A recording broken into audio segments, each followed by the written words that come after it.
Mustafa audible?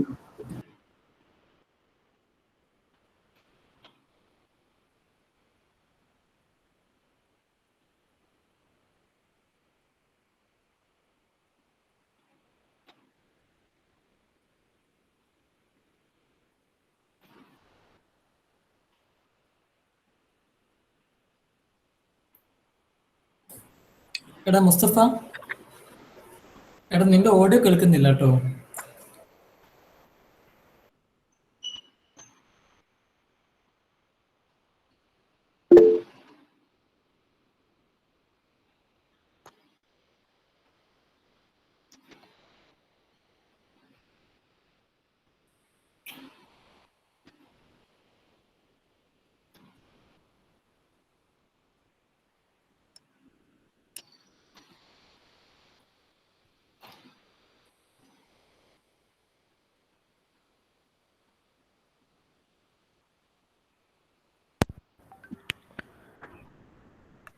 Hello, is my audio clear?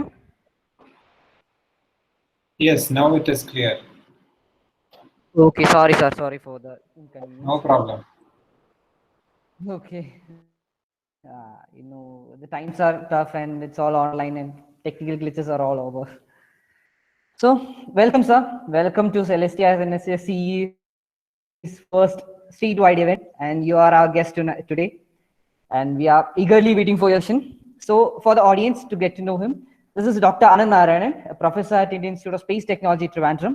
He holds a master and doctorate degree in astronomy and astrophysics from Pennsylvania State University, United States, and he has handled a lot of sessions across the country, and I'm eagerly waiting for his session.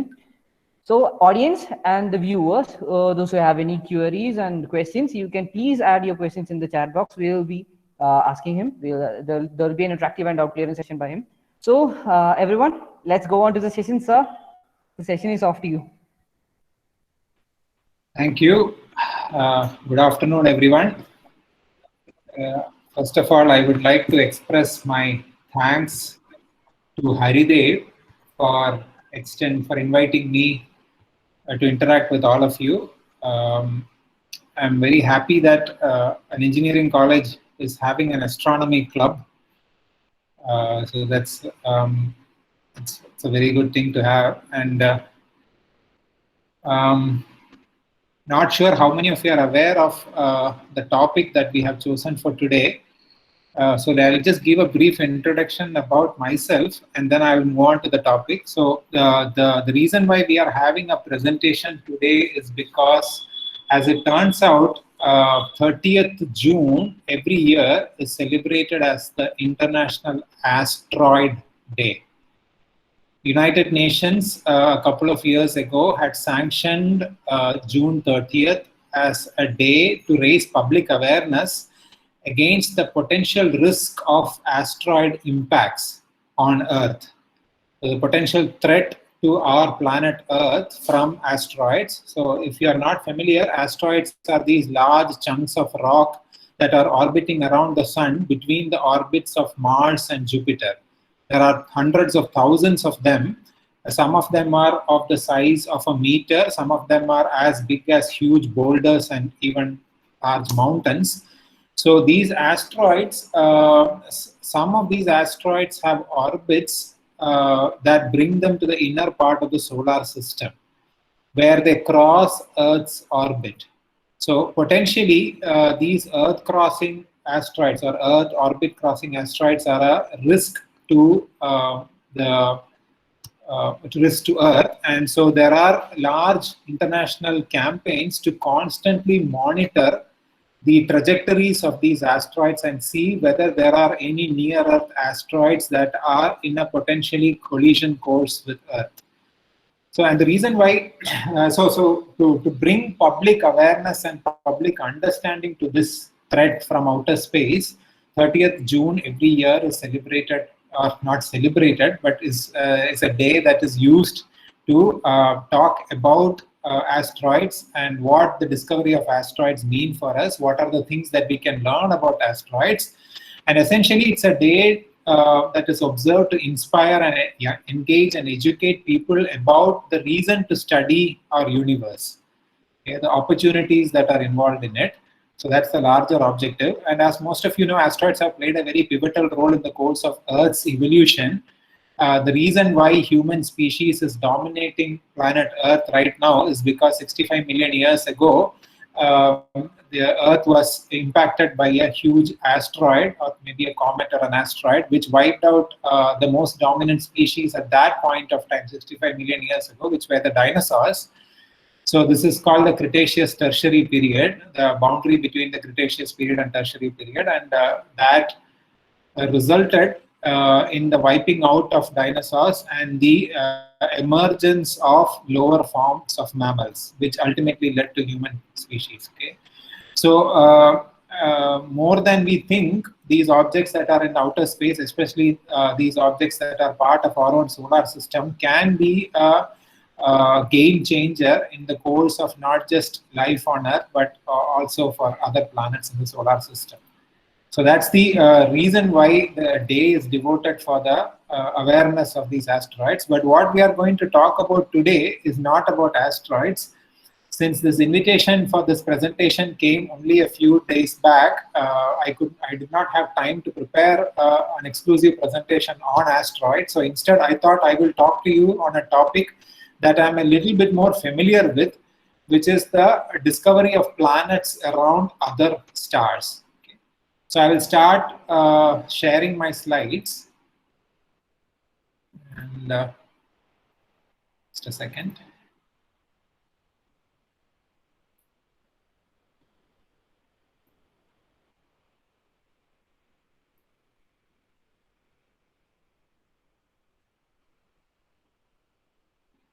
So someone can tell me whether the slide is visible or not. Yes, sir, it's visible. Thank you. So I am an astrophysicist, and for those of you who are not familiar with that term, astrophysics is a way of studying the world around us, and more importantly, the world above us, using the fundamental laws of physics. So in astrophysics, we try to answer questions about the origin of the universe, how the universe began, how the universe has evolved over cosmic time, how galaxies, stars, and planets formed, how matter was created, and what will be the fate of the universe. Last but not least, one of the most important questions that astronomers try to answer is, could there be life elsewhere in the universe?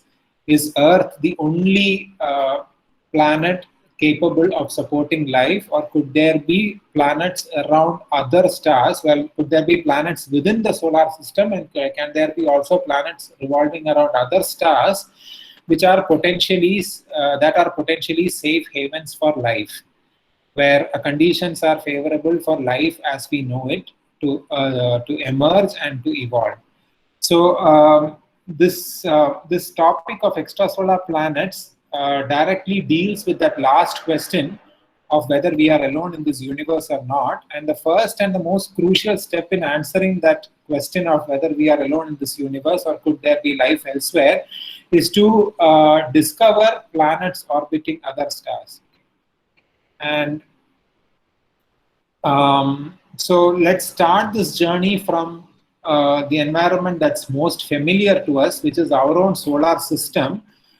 This is just a cartoon representation of the sun and the planets of the solar system. This is probably one of the first things that we learn in school, the planets of the solar system. So if you look at our own planetary system, solar system as an example, the planets of the solar system are arranged in a very neat format. Okay? We have small planets closer to the sun and larger planets further out from the sun. These planets which are closer into the sun, they are usually made of rocky material. And by rocky material, what I mean is these are made of material which have high melting points, high boiling points. Okay, so these are called non-volatile elements. So what that means further is that these are made of heavier elements like magnesium, aluminum, silicon, sodium, etc. So these non-volatile elements are the primary compositions of these terrestrial planets, whereas further out we have planets that are largely made of gases, ammonia, water vapor, CO2, then ices also, water ice, dry ice, and all these things. So there's a nice organization of planets in the solar system. The material that requires high melting and boiling point, they condense to form planets closer to the sun where the temperatures are higher, and ices and gases which can condense only at low temperatures, they are at the outer parts of the solar system. So for a most part in the history of astronomy, our own solar system was the only example of a planetary system that astronomers knew of. The solar system was the only example, and all the grand ideas and theories about how planets form around stars was based on this one example of our own solar system. But for a long time, astronomers have been speculating that there could be planets around other stars. And the reason is very simple. And if you ever look at the night sky, we can see that there are untold number of stars in the sky. There are hundreds of thousands of stars in the sky. So this is a long exposure photograph of the night sky. On the foreground, you see a telescope. Okay? This is the Himalayan Chandra telescope. I will talk about the Himalayan Chandra telescope a little bit more later in the presentation. But the purpose of showing the slide is to call your attention to the starry sky. So Sun is only one star in our Milky Way galaxy. There are 200 billion stars in our galaxy. Sun is only one star. So there is no reason why only Sun should have planets around it. Okay? So for a long time, astronomers knew that there could be planets around other stars, but as it turns out, it's not easy to find planets orbiting around other stars. There are some challenges, there are some barriers in discovering these planets around other stars. So the collective name for these planets which are orbiting around other stars is extrasolar planets, or exoplanets for short. Okay? So that's how I will be referring to them. Extrasolar planet, any planet that's orbiting around another star is an extrasolar planet. So is solar system the only planetary system in our universe? If it is not, then how do we go about discovering those other planets? How do we go about discovering these extrasolar planets? Now, as I already mentioned, finding exoplanets is not easy. One cannot see planets around stars just by pointing a telescope at a star. There are some difficulties in finding planets around other stars. So this slide explains one such difficulty. So this is the sun and the planets of that solar system drawn to scale. Okay, so the relative sizes between the sun and the planets is accurate here. And the slide is to remind ourselves that planets are incredibly small when compared to their host star. For example, if you take the case of our solar system, which is what is shown here, Jupiter, which is the largest planet in the solar system, is still 100 times smaller than the sun. Earth, which looks like a tiny dot in this comparison, is 10,000 times smaller than the sun. So there's a huge difference in brightness between a star and a planet that is revolving around that star. Secondly, the stars that we see in the night sky are at enormous distances from us. Distances in astronomy are usually measured in light years, and light year is the distance that light travels in 1 year. Light travels with a speed of about 300,000 kilometers in 1 second. Okay, so what that means is in 1 second, light can go around the Earth 7 times. So light travels very fast, electromagnetic radiation travels very fast, and traveling at that enormous speed, the distance that light covers in 1 year, that is 1 light year. And the stars that we see in the night sky, they are at distances of more than hundreds to thousands of light years from us, which means light itself would take 100 years or 1,000 years or tens of thousand years to reach us from those distant stars. So even the very big stars, if they are at such a large distance from us, they are going to look like a dot in the sky. They are going to look like point sources in the sky. And even if we use a telescope, even if we use the largest telescope that is available to us, even if we use those telescopes, the stars are going to look like point sources to us, and that is because of the enormous distance that separates us from those stars. So the planets, which are already very small compared to the star, they are going to be even smaller, okay, which makes it very difficult to discover extrasolar planets. Okay? So the first is the difference in size between a star and a planet. The second is the enormous distance that separates us from these star-planet systems. And the third difficulty is the brightness contrast between a star and a planet. A star gives off a lot of energy in the form of light and heat. Planets, in comparison, they only give off very small amounts of energy. Mostly they are reflecting starlight. Okay? A star is usually 1 billion times more brighter than a planet. 1 billion is 1 followed by 9 zeros. And so what that means is, if you use a telescope and if you're looking at the sky, for every billion photon that you get from a distant star, you'll be getting 1 photon from a planet that is orbiting around that star. So the brightness contrast is huge. Okay? So the best analogy, if you were to take an example, the best analogy would be, it is like trying to photograph or trying to take a picture of a LED light that is glowing next to a 1000-watt floodlight. Okay, these huge, very bright floodlights that you have in stadiums. Imagine that there is a 1000-watt floodlight, and right next to that there is a small LED light. If you take a picture of it, the glare of the floodlight will be so high that the tiny LED light will be lost in the glare of that powerful light. So it's the same with stars and extrasolar planets revolving around them. When we take a picture of the night sky, the stars are immediately visible, but the planets are lost in the glare of the star. So this animation here, I'm going to show you an animation. It just shows what I am trying to convey through words. So here is a star and a hypothetical planet around it. This is just an animation. This is not real data. Planets are incredibly small when compared to their stars. In addition to that, these star-planet systems are at light years of distances from us. So being small and dim, the planets are easily lost in the glare of the giant stars that they orbit. So that means that direct detection of extrasolar planets by taking photographs of stars is going to be very difficult.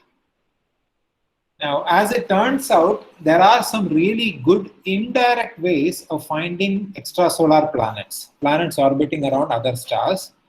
Okay? These are called indirect methods because in these methods, which I'm going to describe in a few minutes, in these methods, we don't directly see the planet. Our observation is confined to the star. And based on measuring some properties or some behavior of the star, we come to the conclusion, we come to the inference that the star has a planet, one or more planets revolving around it. So it's confirmation through indirect evidence. That's what I'm going to talk about. And the two most efficient indirect methods for finding extrasolar planets are radial velocity method and transit method.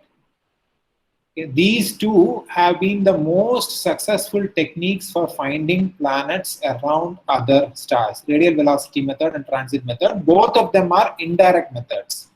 Meaning we don't see the extrasolar planet, we come to an educated conclusion that there is a planet orbiting around the star by doing observations on the star, which is very bright. So let me take you through, so for the most of the remaining presentation, I'll be taking you through these techniques. And since all of you have studied, most of you have studied physics in class 11 and 12, the underlying physics is going to be very, very simple. Okay, so first I will take you through radial velocity method. Now, to understand radial velocity method, we need to know the concept of center of mass. So consider two people sitting on a wooden plank, a wooden board like this. Now, if these two people have equal weight, then the point of balance will be at the center of this seesaw or this wooden plank. right? If these two people have equal weight. Now, if you have two people of unequal weight sitting, then we know that the point of balance will be closer to the person who is heavier. So this point where the force due to the weight of these two people would balance out, that point is called the center of mass. This is something that all of us know. Now consider a star planet system. Stars are obviously much more massive than planets. Okay, so for example, if you take the Earth and Sun, Sun is about 1,000 times more massive than the Earth. Okay, so stars are really much more massive than planets. Therefore, the center of mass of a star planet system is going to be very close to the star. Often, the center of mass will be inside the star itself. If the planetary companion is of low mass, then the center of mass will be so close to the star that the center of mass will be inside the star. And that is the case with our own solar system. The center of mass between Earth and Sun is inside Sun itself, very close to Sun's center. The center of mass between Jupiter and Sun is also inside the Sun, but not in the Sun's center, but a little bit offset. Not little bit, it's actually quite a bit offset from Sun's center. Now, why is this important? The reason why this center of mass, by the way, the center of mass in astronomy is referred to as barycenter. Between a star and a planet, the center of mass is called a barycenter. Now, the reason why this is important is because generally, when we talk about planets and stars, we describe planets as going around stars. Okay? And the planet is held in its orbit by the force of gravity that the star exerts on the planet. But we know that gravity is a mutual force. Gravity is the force that keeps the planet in its orbit around the star, but gravity is a mutual force. What that means is that the planet in turn exerts the same amount of force on the star, with the result that the planet and the star will be orbiting the center of mass or the barycenter of the system. Okay? So the planet is not actually going around the star, the planet is orbiting around the center of mass of the star-planet system, and as the planet revolves around the center of mass, the star cannot remain stationary. The star will also be going around the center of mass. Okay? Now, what that means is the star is no longer stationary, it's going around in small circles. So that is what is shown in this animation. So here you have a hypothetical star and a planet.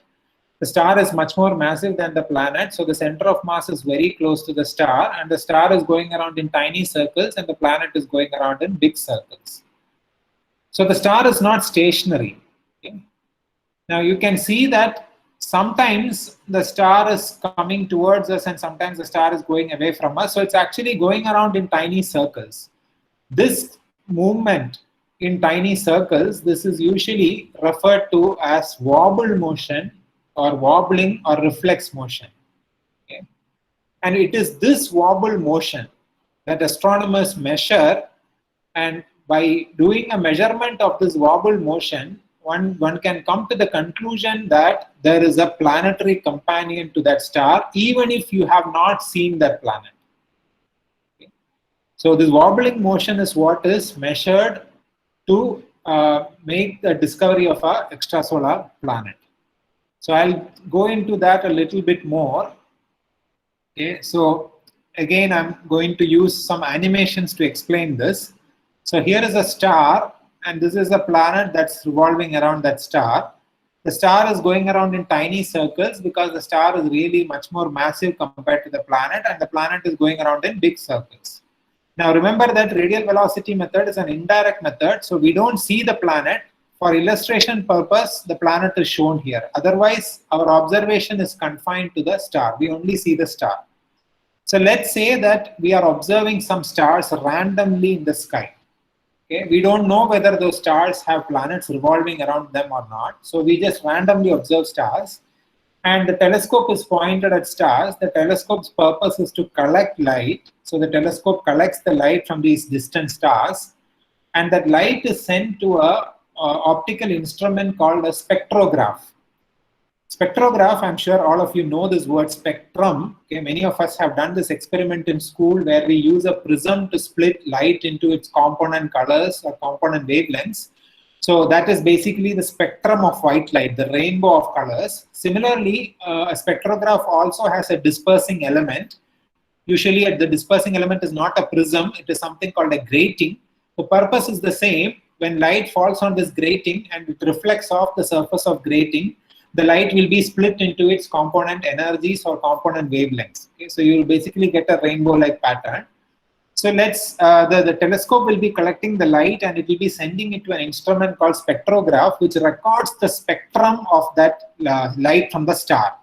So that spectrum is what is shown at the bottom. You have violet in one end and red at the other end. And so you have this full range of colors here. In addition to that, you can also see some dark vertical lines in the spectrum. These dark lines are absorption lines produced by atoms and ions on the surface of the star. So these absorption lines belong to the star, they belong to elements, chemical elements that are present on the surface of the star. Now watch what happens as the star goes around in small circles. So as the star is going around in small circles, and as the telescope is collecting the light and producing a spectrum out of it, we see that the lines are moving back and forth. In fact, it's not just the lines that are moving back and forth, the entire spectrum is moving back and forth. The entire set of colors is moving back and forth. This is called the Doppler effect of light. Okay, if you have a source that is emitting light, and if that source is coming towards us, then the light from that source will shift towards higher energies, which means it will shift towards the blue part of the electromagnetic spectrum. If that same source is moving away from us, if the relative velocity is such that the source is moving away from us, then the entire light from that source will shift towards lower energies, that is the red part of the electromagnetic spectrum. So this is called blue shift and red shift, and this is the Doppler effect for light. Okay?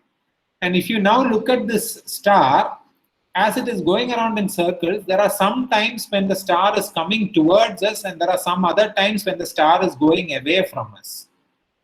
So as a result, what we see is a periodic blue shift, red shift, blue shift, red shift in the star spectrum. Okay? When the star is coming towards us, we see a blue shift, and when the star is going away from us, we see a red shift. And the reason why we see this repetitively is because the star is not always going away from us or not always coming towards us. It is going around in tiny circles.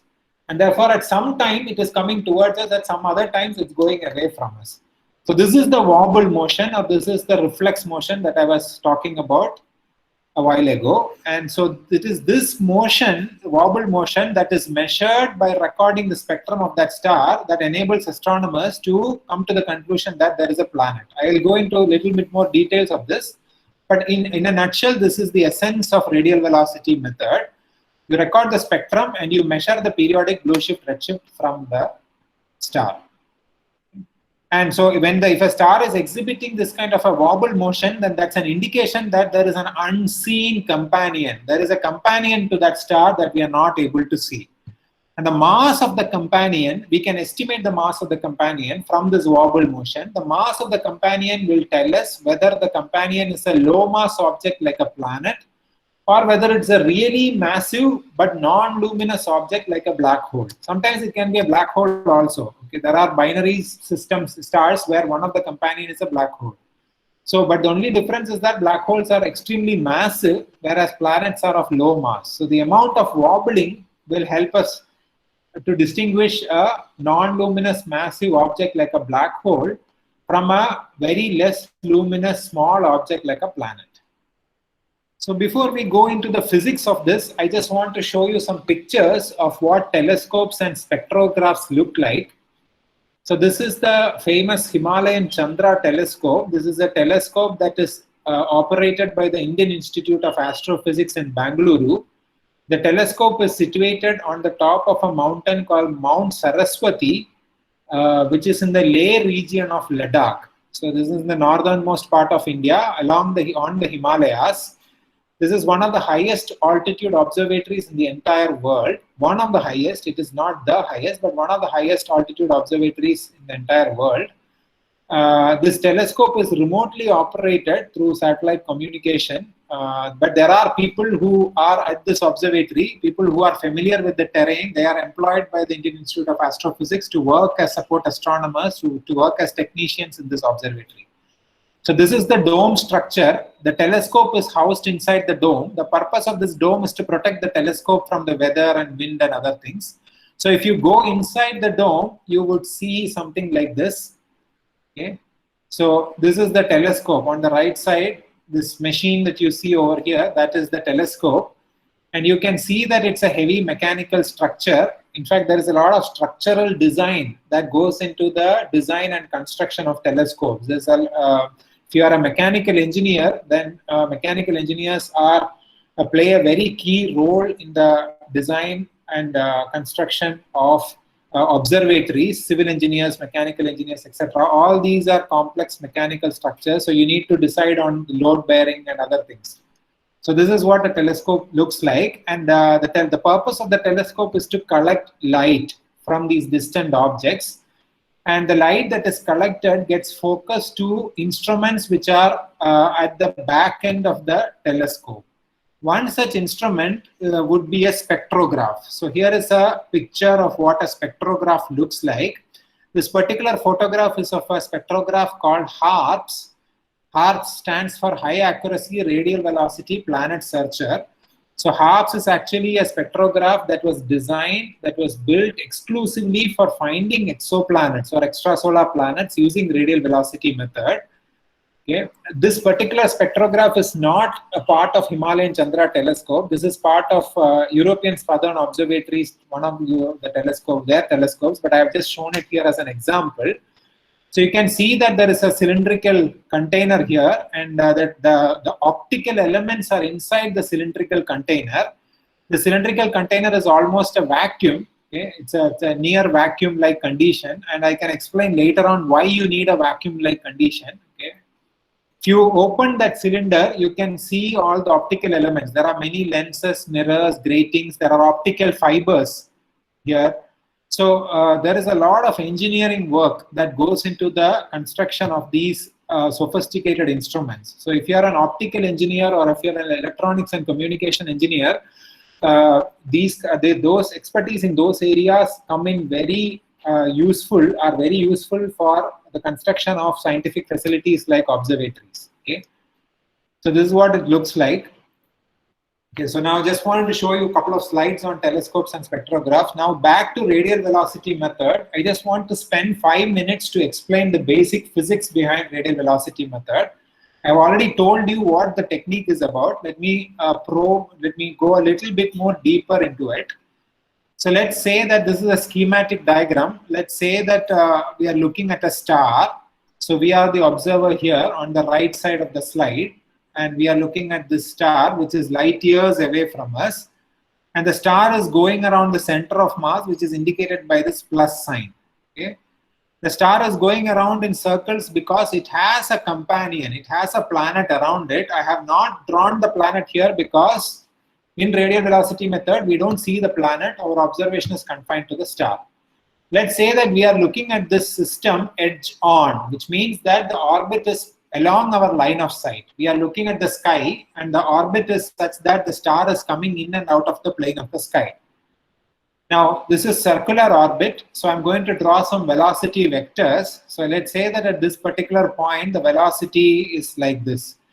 We know that if something is going around in a circle, that the velocity vector at any instant is going to be tangential to that point, right? So here is a tangent to that point, that's the velocity vector, and that velocity is entirely directed towards us. So if we were to measure a spectrum of that star at this instant, we will see a blue shift. We will see all the spectral lines shifting to the blue part of the electromagnetic spectrum. Now after some time, the star will reach this position, and if we now measure the velocity vector is perpendicular to our line of sight. So there is no component of the velocity that is directed towards us or away from us. The entire velocity is orthogonal or is 90 degrees with respect to our line of sight. So we will not be measuring any blue shift or red shift. It will appear as though the star is stationary. It is not wobbling. After some time, the star would reach this point in its orbit. So again, the velocity vector is tangential to that point. Now, at this time, the velocity vector is directed away from us fully. So if you are recording the spectrum at that instant, we will see that the star's spectrum is completely shifting towards red. There is a red shift. And we will be able to measure the velocity of the star also from the amount of red shift. After some time, the star reaches here. The velocity vector is like that. Once again, the velocity vector is perpendicular to our line of sight. So we will not be measuring any velocity, any wobble motion. So now if you are constantly, what this means is that if you are constantly monitoring the spectrum of a star, as the star goes around the center of mass, we will see that the velocity of the star, sometimes we measure it as a blue shift, sometimes we measure it as a red shift, sometimes we don't see any shift. So it's varying. It's kind of cyclically varying. Okay. If you take an arbitrary position in between, and if you draw the velocity vector there, and if you now define an angle theta, where theta is the angle between the velocity vector and our line of sight.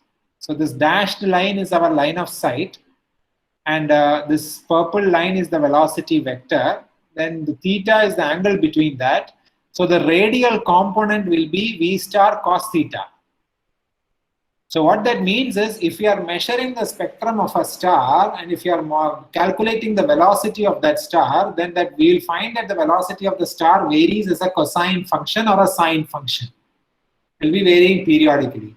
So this is observed radial velocity along the vertical axis, and along the horizontal axis is this theta, which is a proxy for time. As the star orbits around the center of mass, theta will change. So which means theta is going to change with time. So theta or time here. So we see this radial velocity changing. And it is this observational signal that astronomers use to confirm the presence of a planet around these distant stars. The amplitude of this signal gives us a measure of how massive the planet is. If the planet is really massive and if it is very close to the star, then the gravitational pull from the planet is going to be large, and the amplitude of this radial velocity curve is also going to be large, the semi-amplitude. The other factor is the time it takes for the radial velocity to complete one full cycle of 360 degree, going from here to here. If you can see my mouse pointer, going from here to here, it is 360 degree. That corresponds to the star completing one orbit around the center of mass. And as it turns out, that time period is the same as the time it will take the planet to complete one orbit around the center of mass. I will show this in the next slide. So the duration of this will give us the time period of the star around the center of mass, which will be the same as the time period of the planet around the center of mass. So let's go to that. So here is the same diagram with one difference, which is that I have now drawn the orbit of the planet also. But remember that we cannot see the planet. Okay. So the definition of center of mass says that at all times, the star and the planet will be at opposite sides of the center of mass. So if the star is here, the planet will be here. If the star is here, the planet will be opposite side of the center of mass. If the star is here, the planet will be here. So the star and planet will be always on opposite sides of the center of mass, which means that as the star completes one orbit around the center of mass, the planet would also have completed one orbit around the center of mass. Okay. So let's see how we can determine the mass of the planet. I'll just quickly take you through. This won't take more than 2 minutes. So here is A star is the orbital separation of the star from the center of mass. AP is the orbital separation of the planet from the center of mass. So the combined separation between the star and the planet for circular orbits will be A star plus AP. Okay? And V star is the velocity of the star. So we know that VR is equal to V star cos theta. V star, we can write velocity is distance divided by time. So if the distance is the circumference of this red circle, which is the orbit of the star, that is 2 pi A star. divided by P is the time period for revolving around the center. So that's what V star is. Okay. So if you now look at this radial velocity curve, Vr is equal to a constant into cos theta. That constant is the semi-amplitude of this curve, 2 pi a star by P. So if you are constantly monitoring the radial velocity, we can determine what is a star by P. P we can get from this. So we can determine what is a star. Okay. But a star is the orbital separation of the star from the center of mass. We are interested in knowing about the planet. So we have added two more quantities there. M star is the mass of the star and Mt is the mass of the planet. Now this is Kepler's third law. Okay, square of the period is proportional to cube of the orbital separation between the star and the planet. If you remember in class 11 or 12, we studied the Kepler's laws of planetary motion. The third law says that the square of a time period that it takes for a planet to go around the sun is proportional to cube of the orbital separation between the star and the planet. So A is A star plus AP. So we already know P. M star is the mass of the star, which we can determine from the spectrum itself. That will give us A. And then we use the expression for center of mass. M star, A star is equal to MP, AP. M star we know, A star we know, AP we know. So we can calculate what is the mass of the planet from that. So even without observing the planet, we can find out how massive it is or how low mass it is. We can find out what is the orbital separation between the star and the planet. We can also find out how long it takes for the planet to go once around the center of mass, or maybe once around the star. Does it take 365 days like Earth? Does it take 11 years like Jupiter? Or does it take about 50 or 80 days like Mercury? Okay, all this information we can find out even though we have not seen the planet. I'm just going to skip this slide. Okay, this is it's too much of detail over here. So as it turns out, this radial velocity method has an observational bias. There is a shortcoming for this method. The method is biased towards finding massive planets that are orbiting very close to the star. And the reason is because if the planet is of small mass like Earth, okay, I'll play this again. If this planet is of small mass like Earth, and if it is orbiting far away from the star, then the gravitational force between the star and the planet will be small, and the wobble motion, the reflex motion amplitude will also be small. Because the center of mass will be very close to the star, usually it will be inside the star itself. So the oscillation of the star will be very, very small. It will be very difficult to measure it. But if the planet is very massive, maybe like the mass of Jupiter, or even more massive than Jupiter, more massive than Saturn, etc. And if that planet is very close to the star, then the center of mass of that star-planet system, the barycenter, will be outside the star, and the star will be wobbling with a higher amplitude. It will be oscillating with a higher amplitude, which will be easier to measure using spectroscopy. Okay? So radial velocity method has a shortcoming, okay, has a slight disadvantage, is that it's very difficult to find Earth mass planets orbiting around sun-like stars at distances similar to Earth's distance from the sun. So Earth is separated from the sun by a distance of about 150 million kilometers. So if you have an extrasolar planet which is similar to Earth orbiting around a star with a similar separation, then the wobbling is going to be very, very small. And as we speak, the radial velocity technology is not sensitive enough to measure very small wobble motions. So the technique is very good, it's very effective. Only thing is that it's most suitable for finding massive planets like Jupiter orbiting very close to their central star.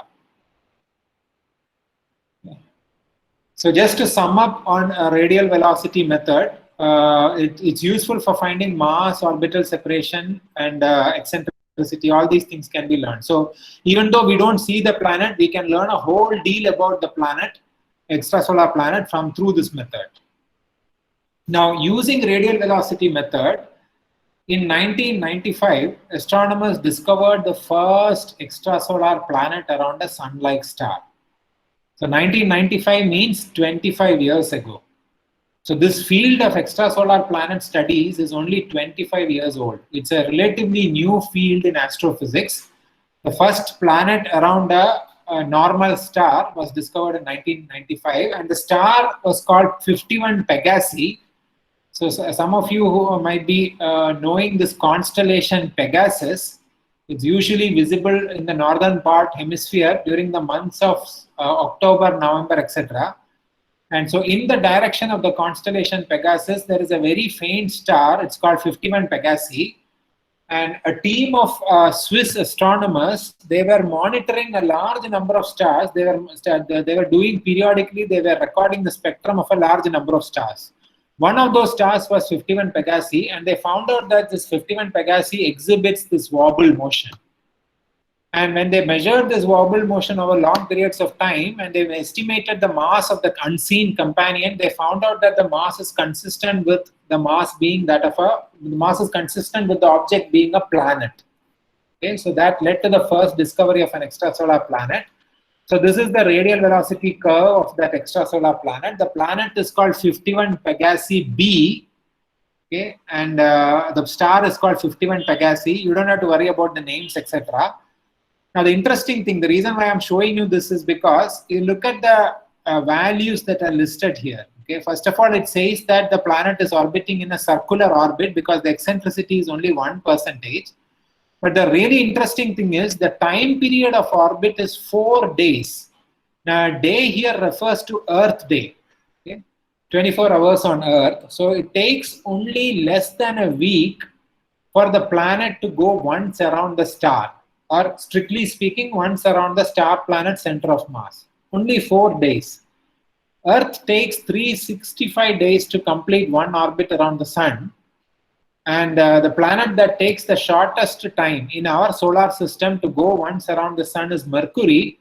And even Mercury takes 88 days, about 3 months, to go once around the sun. Now, here is the first extrasolar planet that astronomers discovered, and they found that the planet takes only 4 days to go once around the star, which means that the planet is really close to the star. It's almost touching the surface of the star. Only if it's really close, it will be able to complete an orbit in such a short span of time. So the first extrasolar planet discovered itself came as a huge surprise because we don't have any such planet in our own solar system. So the question immediately became, how can such a planet form so close to the star? So this led to the idea of planet migration. So there theories were later on developed which said that the planet formed somewhere else, and it was in an unstable orbit, so the orbit is decaying over time, and we are catching it when it is very close to the star. Maybe it will plunge into the star in future. So just to show, the reason I'm explaining this is to just illustrate the point that the planetary systems can be very different from the solar system that we have. Okay. So this discovery was made by these two Swiss astronomers, Didier Queloz and Michel Mayor, and they were both awarded the Nobel Prize in Physics a couple of years back, even though the discovery happened 25 years ago. And that discovery of the first extrasolar planet kind of jump-started the whole field of extrasolar planet studies. After that, through radial velocity method, many more extrasolar planets were discovered. So let's move on to we have only about 10-15 more minutes remaining. So let me quickly go through the rest of the presentation. So that's all I wanted to say about radial velocity method. Let's move on to the next method, transit method. Again, let me remind you that transit method is also an indirect way of finding extrasolar planets. Again, we don't see the planet, but we do observations of the star, and based on the behavior of the star, we infer the presence of a planet. So in radial velocity, we were doing spectroscopy, and we were measuring the wobble motion. In transit method, what astronomers do is they constantly monitor the brightnesses of stars. Continuously, they'll be monitoring brightnesses of stars at random, okay, stars that are selected randomly. And when they are monitoring the brightness of a star, as shown in this animation, if a planet happens to pass in front of it, then for the duration of transit, for the duration of passing, the planet will block the light from the star for that duration of time. And what that will result in is that the brightness of the star will dim a little bit for the duration of that transit. Once the planet moves out of our field of view, the star will regain its original brightness. Now again, the star's brightness will dip when the planet completes one orbit around the star and again comes in front of our field of view. So again, there will be a dip in brightness. And then once the planet moves out, it will again, the star will regain its brightness. So this repetitive dip in brightness, this repeated dimming in brightness of a star is used to infer the presence of a planet around it. Now, what you just now saw is an animation. Okay, so in real observations, the star itself is a point source. So all we are doing is we are just monitoring the brightness of the star and we are trying to look for periodic dips in brightness. We don't see the planet actually moving. We only see the light from the star dimming. Okay. Now, the radial velocity method gave us the mass of the planet. Transit method gives us the size, the radius of the planet. So if you have a star with a small planet revolving around it, the small planet will block only a tiny amount of light, and therefore the dip in brightness will be small. But if you have a big planet going around the star, the same star, the bigger planet will cause a larger dip in brightness of the star. Okay? So for a given star itself, if you are constantly monitoring the brightness, sometimes we will see big dips, sometimes we will see small dips. The smaller dips are produced by smaller planets, the bigger dips are produced by bigger planets, and the frequency of occurrence of these smaller dips will be different from the frequency of occurrence of the bigger dips. The reason is because the smaller planet could be orbiting closer to the star, so the frequency of occurrence of the smaller dips will be higher. The more massive planet could be orbiting farther away from the star, so the massive planet will be taking a longer duration to orbit around the star, so the frequency of those bigger dips will be, less frequent. Okay? So this helps astronomers to discover multi-planetary systems also. So here is real data. Okay, so here is the brightness of a star being constantly monitored, and we see that there is a dip in brightness. So the vertical axis is the brightness of the star normalized to 1, and the brightness dips, and then again the brightness dips, and again the brightness dips. Okay, the depth of this dip in brightness is equal to or is proportional to the ratio between the size of the planet to the size of the star square. Rp is the size of the planet and R star is the size of the star. So if we know what the size of the star is, and there are some ways to estimate what the sizes of stars are based on the light that we get from it. So based on that, if we can estimate what R star is, and from the depth we can find out what is the size of the planet. Okay. And the separation, the time separation between successive dips will tell us how much time it is taking for the planet to go around the star, which will also tell us how far away the planet is from the star using Kepler's third law. So using this technique in 1999, that is 4 years after the first extrasolar planet was discovered using radial velocity, 4 years later, using transit method, the first extrasolar planet was discovered around a star called HD 209458. Okay, that was the first discovery. Just going to skip a couple of slides because of shortage of time. So, using this transit method, many extrasolar planets have been discovered since 1999. One of the famous multi-planetary systems that was discovered using transit method is this TRAPPIST-1 system. TRAPPIST-1 is the name of a star, and the star is a star that is much smaller than the sun, and it is much cooler than the sun. Sun has a surface temperature of about 6,000 Kelvin.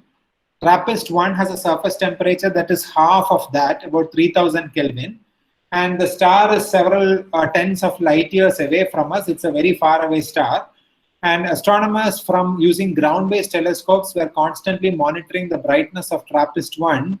I think they also used space-based observatories like Spitzer to monitor the brightness, and they found out that the TRAPPIST-1 system has not one, but 7 planets revolving around it with different time periods. So that is what is shown here. There is a planet that is going around the star with a time period of 1.5 days, 1.5 Earth days. There is another planet that's going around the star with a time period of 2.5 days. There's another planet with a time period of 4 days, 6 days, 9 days, 12, 14 to 25. So these planets are called 1b, 1c, 1d, 7 planets. So it's very similar to our solar system, except for the fact that these planets are going around the star in very short time periods, in very short intervals of time, which means that these planets are very close to the star.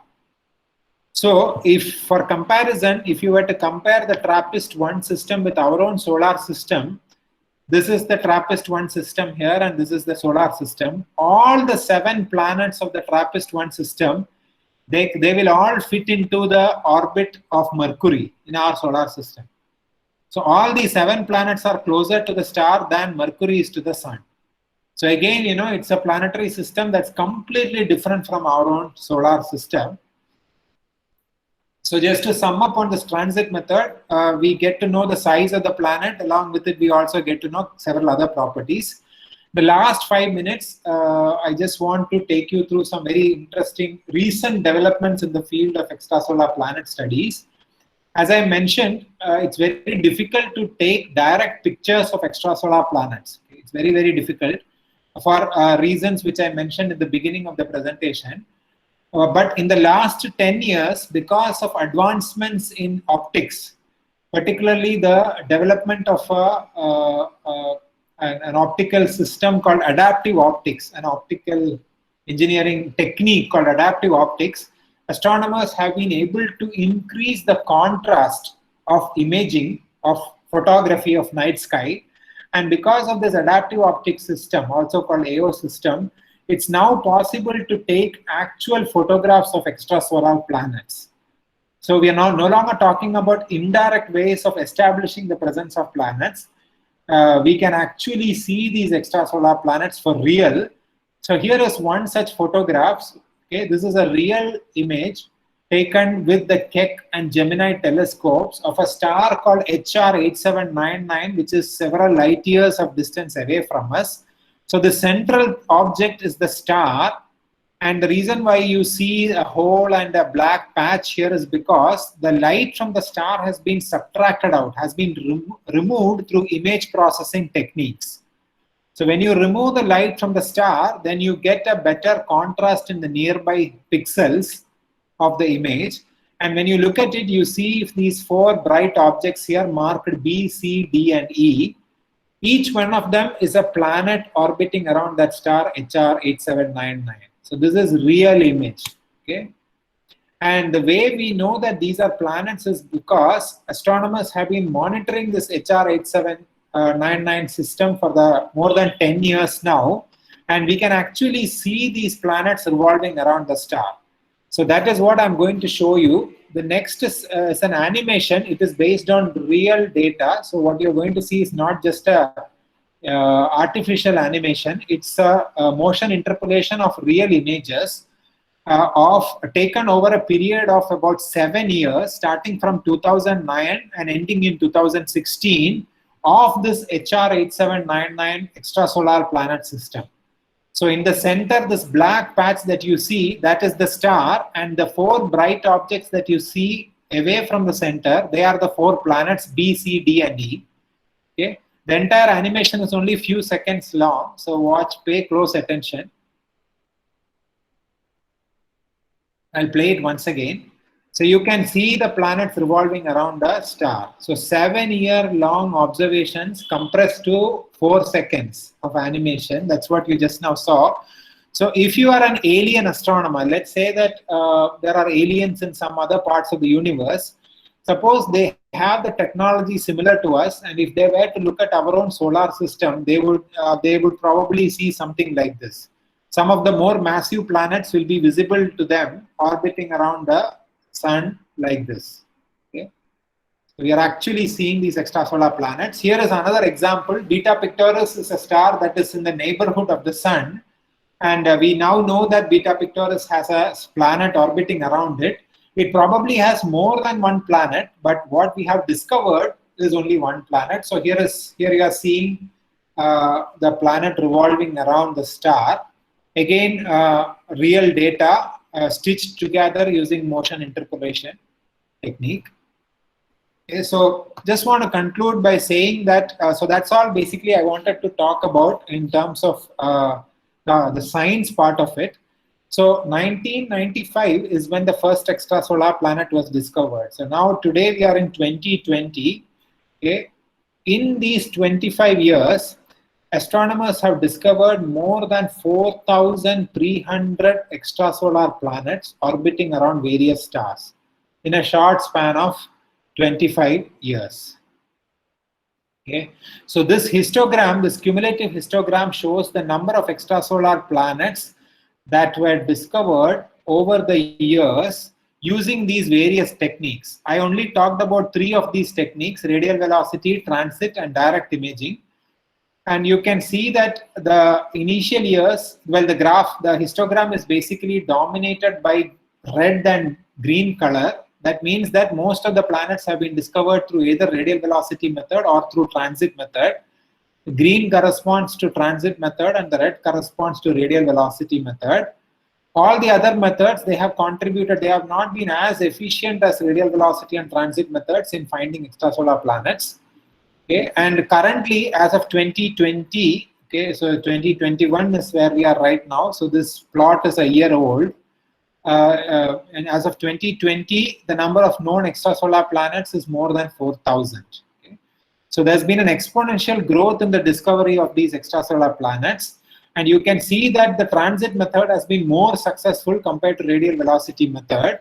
In fact, more than 50% of the known extrasolar planets have been discovered through transit method. And the reason for this tremendous success of the transit method is because of this one single mission, which is the Kepler Space Telescope. Kepler Space Telescope was a telescope that was put into space back in 2009. The mission was officially got over in 2018. And this Kepler Space Telescope was designed specifically to discover extrasolar planets using transit method. So Kepler kept on monitoring the brightness of 150,000 stars in a certain region of our own galaxy, and it constantly kept monitoring the brightnesses of those stars, and it discovered more than 2,000 extrasolar planets during its 10-year operational time period. By the time the mission was over in 2018, Kepler had discovered around 2,500 extrasolar planets, okay, around various stars of this 150,000 stars. So Kepler was in many sense a landmark mission. It completely changed the field of extrasolar planet studies. And to really appreciate the contribution, the tremendous contribution that Kepler Space Telescope did to astronomy, to this particular field of exoplanet studies, let's look at this plot. So this plot shows the planet mass is there on the vertical axis, and the colors represent the different techniques that were used for finding those planets. So this particular plot is shows the exoplanets that were known to us before Kepler Space Telescope was launched. That is before 2009. Okay. And as you can see, there are several planets were known even before the launch of Kepler Space Telescope. Most of those planets had masses comparable to that of Jupiter. So this dashed line on top corresponds to the mass of Jupiter. This line corresponds to the mass of Neptune, and this line corresponds to the mass of Earth. Okay? So all these data points are in and around and above the Jupiter line, which means that most of the planets were really massive planets. Okay, there were very few Earth mass planets or planets smaller than Earth mass. Once Kepler was launched, okay, the plot got updated like this, as you see here. All the yellow data points are data points that were contributed by Kepler Space Telescope. These are all extrasolar planets that were discovered by Kepler Space Telescope. And you can see that the graph is really populated with a large number of planets with mass comparable to that of the Earth, or even smaller mass. Okay, so Kepler really was a game changer in that sense. I'm just going to skip all these things. So in terms of the future of this field, a number of missions are already in the pipeline dedicated towards finding more and more planets around stars. Okay, and Kepler is no longer operational, but there is already a telescope that is up in space called TESS, which is a dedicated space-based observatory to find Earth mass planets, Earth-like planets orbiting around Sun-like stars. And similarly, in future, there are a couple of other missions which are also planned. So future definitely looks very, very promising. And as a final slide, as a takeaway message of this presentation, even if you were to forget everything that you heard in this presentation, I would like you to remember the following thing, which is that the research in this field of extrasolar planets of the last 25 years, if it has taught us something, it is the following. Okay? Whenever we look up into the night sky, we see all these twinkling innumerable number of stars. There are countless thousands of stars in the night sky. Research in this field of extrasolar planet studies is telling us that every single one of those stars that we see in the night sky possibly have one or more planets revolving around them. It's just a matter of finding it, okay? Which is not easy. It's not easy to find these extrasolar planets, but it's not impossible either. The universe really seems to be bursting with planets. In fact, there are probably more planets than stars in our own galaxy, the Milky Way. Our Milky Way has about 200 billion stars, and it's quite possible that each of those stars have one or more than one planets revolving around it. So this revelation, this realization has come to us because of painstaking research that has happened in the field of astrophysics in the last 25 years or so. And this particular finding, this particular perspective is profoundly important, okay, because it enhances the chances of finding an Earth-like planet around a distant star that can potentially be a safe haven for life. A planet that is similar to Earth with liquid water and a dense atmosphere, where the phenomenon of life as we know it is a possibility. Okay? So if planets outnumber stars, if planets are more common than stars in our universe, then that really increases the odds of finding an Earth-like planet supporting life, or at least conditions that are favorable for life to thrive, for life to evolve. And what is even more amazing is that all these 4,300 extrasolar planets that we have discovered so far have been found by looking at less than 10% of stars in the Milky Way galaxy. Okay, so let's say that this is our Milky Way galaxy. Okay, we cannot take a picture of the Milky Way galaxy like this because we are inside the galaxy. It's not possible for us to travel outside of the galaxy and take a bird's eye view like that. But we know that Milky Way galaxy has a spiral structure. So in all likelihood, if we could look at our galaxy from outer space, our galaxy would look like this. Okay, so this is our Milky Way galaxy. This is the center of our galaxy. We are not at the center. We are about 2/3 the distance from the center, about 23,000 light years from the center of our galaxy. So this red dot represents the location of the solar system. All the 4,300 planets that astronomers have discovered so far have all been found by monitoring the radial velocity and the brightnesses of stars within the immediate neighborhood of the sun. Okay? 10% of the total stars in the Milky Way galaxy, and already we have found so many planets, and there's a lot more room to search. So the future definitely looks very, very exciting. It's quite possible that in the foreseeable future, within our own lifetimes, we are likely to detect extrasolar planets with a dense atmosphere where liquid water, where there is presence of liquid water.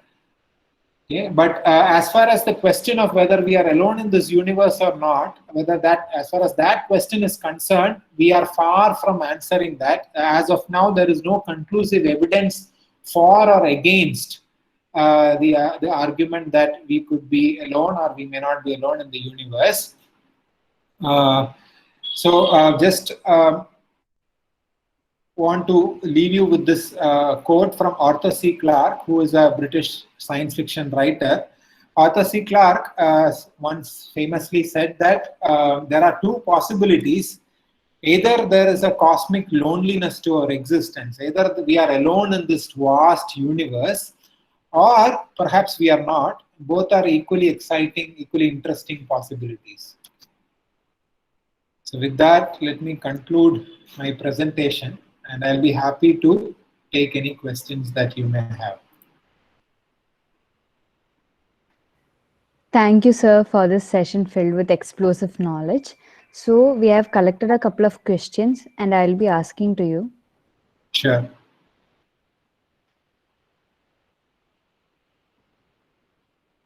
Yeah, go ahead, Adira. Okay. The first question was by Atul Krishna Sachin. He asked, sir, which technique will the James Webb Telescope use to study the beginning of the universe? Is it related to radial velocity?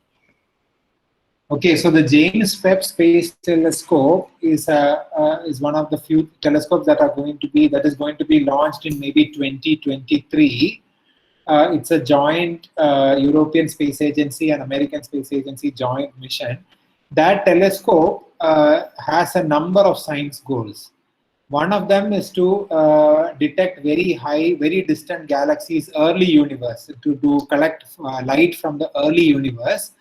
What I was describing was finding planets around stars in our own galaxy, the Milky Way. So our Milky Way is not early universe. So therefore the question said, what technique will it use to detect early universe extrasolar planets radial velocity, so that the early universe doesn't go with extrasolar planets. But one of the science goals, one of the science objectives of the James Webb Space Telescope, JWST, is to find planets around other stars, and it's going to use direct imaging for that technique and also transit method. Okay? So both these techniques are going to be used by JWST for this. Okay, sir. The next question was by Harsha Vardhani R. She asks, in the transit method, there could be bending of light waves. So how can we measure accurately the presence of small planets? Yeah. So the person is talking about gravitational lensing.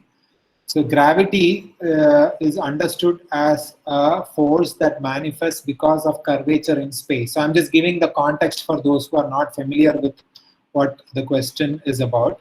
So gravity is interpreted as due to curvature of space. So whenever you have a massive object resting in space, it curves the three-dimensional space around it, and therefore light or anything else that happens to pass in the proximity, in the vicinity of that object will also get bent. So the question is, if we are looking in transit method, we are monitoring the brightness of the star. When a planet moves in front of it, the light from the star is going to bend. Okay? So will that affect the observations? If will it affect, or if it affects, then how does it affect? So for regular photometric observations in transit method, that bending of light is not very significant, because the amount of bending depends on how massive the planet is and how close to the star it is, etc. But so for transit method, it's not so much of a problem. Okay, but there is as it turns out, this bending of light due to the presence of a planet is used to confirm the presence of planets, and that technique is called gravitational microlensing.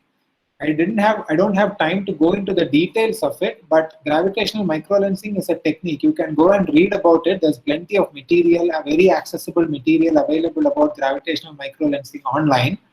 You can go and read about it. So in gravitational microlensing, as you mentioned in your question, this the idea that light that is passing close to a planet will get bent, and therefore we can measure that signal due to that bending, and that is used to confirm the presence of extrasolar planet. Now, the reason why gravitational microlensing has not been really successful is because it requires a lot of luck to detect extrasolar planets using gravitational microlensing technique. There is a lot of serendipity involved in it, and also the fact that we can only detect an extrasolar planet once using gravitational microlensing technique.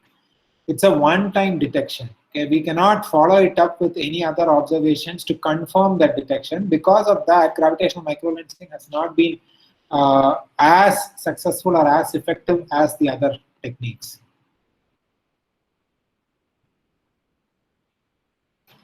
We can move on to the next question.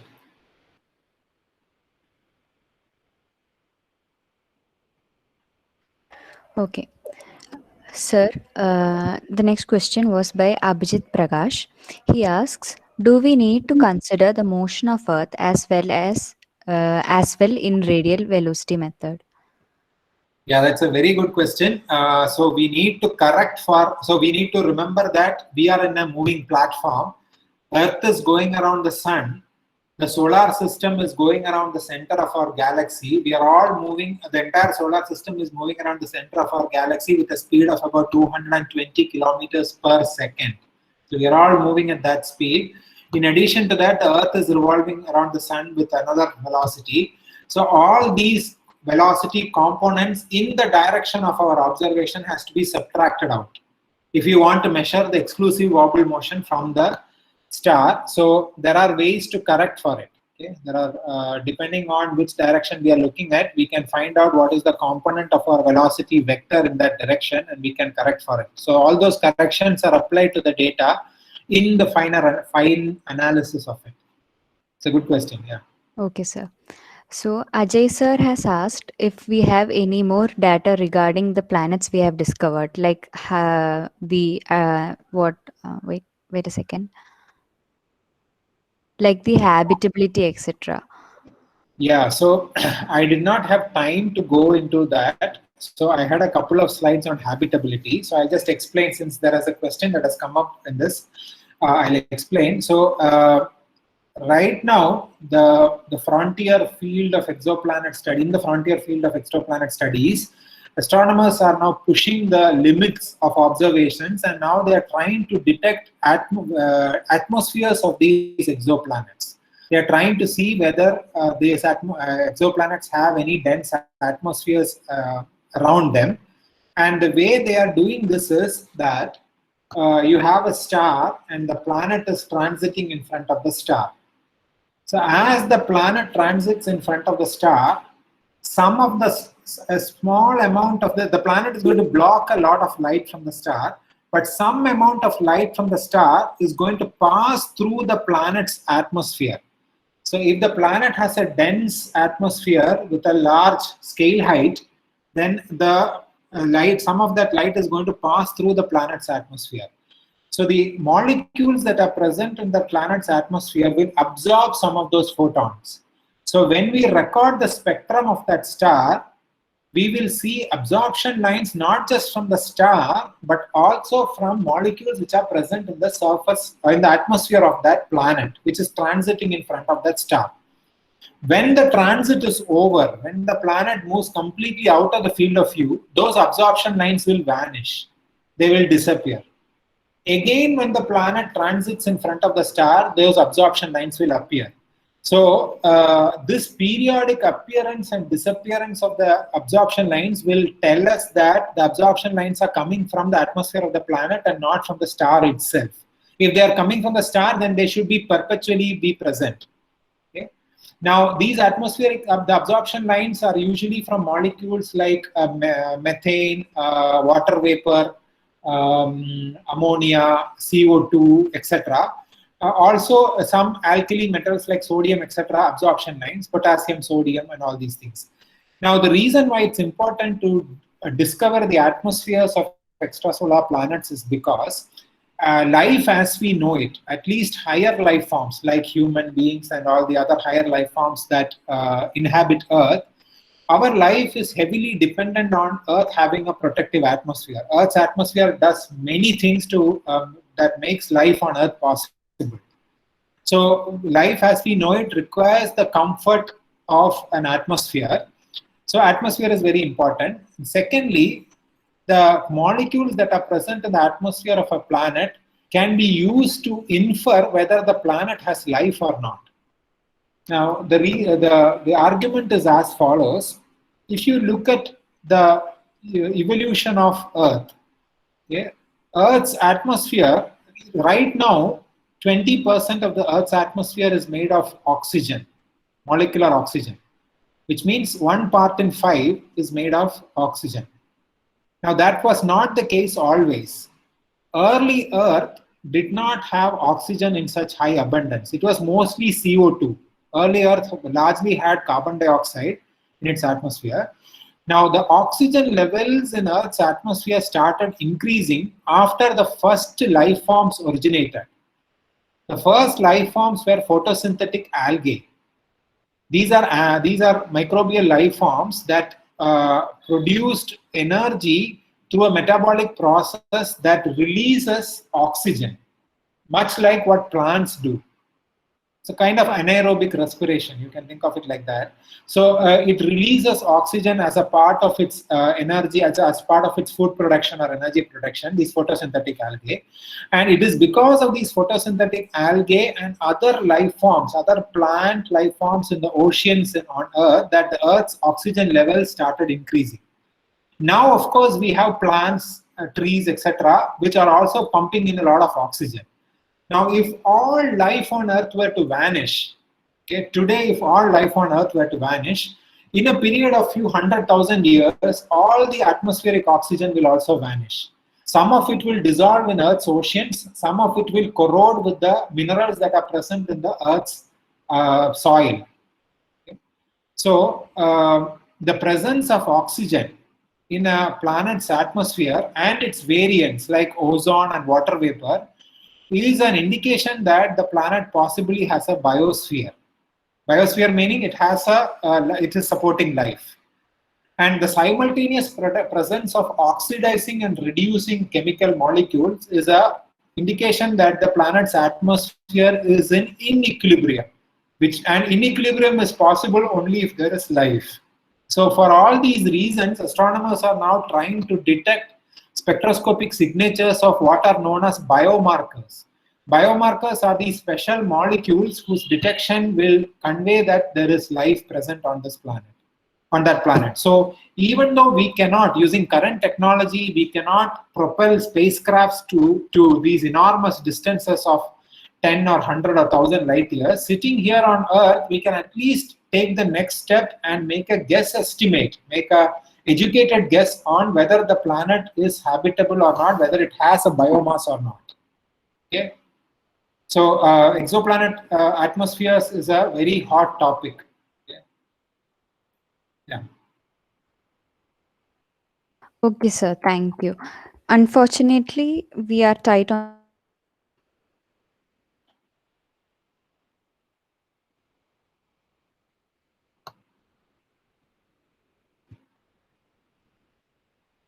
I'm sorry, is it my connection or did I just lose you? Atira. So she may have lost her connection. Okay. Okay, so sir, unfortunately, due to our tightness of the time, the schedule, we are not able to answer a lot of questions that's in the chat box right now. So we have our mentor and our staff representative, Master Shyam sir. He will give us a word of thanks for now. Yeah, thanks. Hi everyone, hi. This is Shyam from Computer Science and Engineering Department. Hope you could hear me. Definitely, it's really a great virtual gathering that our Space Club could organize a webinar on this great topic on 30th June, the Asteroid Day. As Dr. Anand sir said, a day to make awareness on the impact of asteroids. So, when I look at the count of participants and the number of questions, it is very much clear that, we have many more young aspirants who are excited to hear about the universe, solar systems, and the hidden pattern. Though actually I was searching, that massive Himalaya Chandra telescope in Google, what was that, how it works, etc., etc. So I'm so excited to hear this wonderful lecture, and I hope that everyone here who joined here in this webinar definitely got benefited. And see here, let me, as a staff coordinator of Celestia Space Club, and on behalf of NSS Engineering College Palakkad, I take this opportunity to express our gratitude to our great resource person, Dr. Anand Narayan sir, for this wonderful lecture. You could definitely explain every point with much more clarity. And thank you so much, sir, for accepting our invitation that you may have some busy schedule at your institute. Thank you so much that you extended your, that you spend more time with us, as you cleared many doubts of our participants. And also, I'm so grateful to our participants who joined virtually to this event, that definitely I'm sure that you are all got benefited. And of course, at last, I would like to congratulate our coordinators of Celestia Club. You made this event happen actually, and we could hear the wonderful lecture of of Dr. Anand Narayan sir. And thank you so much, everyone. Thank you for attending this webinar, and thank you, Anand Narayan sir. Thank you so much. Thank you. Thanks a lot, Shyam sir, for those generous words. Thanks to all of you for joining. Fortunately, I have something else to catch up at 4:30, so that's why I had to rush through the presentation. But I have posted my phone number on the chat box. If any of you want to know more about the topic that we talked about today, or in general about astronomy, educational opportunities, etc., feel free to contact me. I just want to mention that I also did my BTech in Tripoli from College of Engineering Trivandrum several years ago. So there is a lot of opportunities for engineers to play an important role, computer science engineers, electronics and communication, mechanical, and all disciplines, to play an active role in astrophysics research. So if you're interested in all those opportunities, and also for opportunities for higher education in astrophysics at IIST, feel free to contact me on that number. Okay. So thank you all. Thank you. Thank you, sir. Thanks. So shall I log off, Hari? Yes, sir. Thank you so much, sir. Thank you. Thanks. So all the participants, we have a feedback form in the chat box. Do fill this. And thank you for attending our webinar session, and do follow our Insta handle. And we were live on YouTube too. So the recorded session will be available on our channel. So do follow our social media handles. And this is Celestia NSSC signing off for today. Thank you. Thank you.